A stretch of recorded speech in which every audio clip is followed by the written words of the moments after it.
World cup में शरीक कौमी क्रिकेट टीम को मुसलसल दबाव में रखने के लिए आईसीसी ने भारतीय इशारों पर नाचना शुरू कर दिया।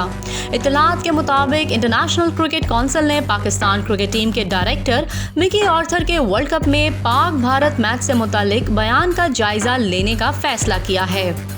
मीडिया रिपोर्ट्स के मुताबिक आईसीसी पाकिस्तान क्रिकेट टीम के डायरेक्टर मिकी आर्थर के बयान का जायजा लेगा, जिन्होंने वर्ल्ड कप में भारत के खिलाफ पाकिस्तान के मैच को भारतीय बोर्ड की बाहमी सीरीज की तरह करार दिया था।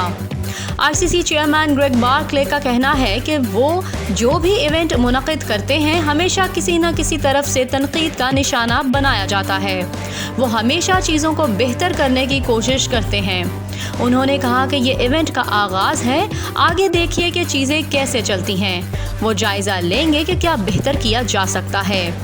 ग्रेग बार्कले ने यह भी कहा कि वो मुतमईन है कि ये एक गैर मामूली वर्ल्ड कप होगा।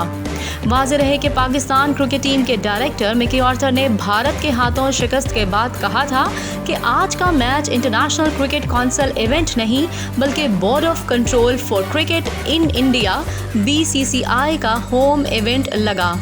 उन्होंने कहा कि ग्राउंड में पाकिस्तान के लिए नारे कम ही लगाए गए। भारतीय हुकूमत की तासुब पर मबनी पॉलिसी के बाइस वर्ल्ड कप के लिए पाकिस्तान से भारत जाने वाले हजारों शायकीन वीज़ा ना मिलने के बाइस बॉर्डर क्रॉस ना कर सके, जिसके बाइस पाकिस्तानी टीम को भारतीय क्राउड की जानिब से नफरत अंगेज रवैये का सामना करना पड़ा। लेकिन इस पर ताहाल आईसीसी ने कोई एक्शन नहीं लिया।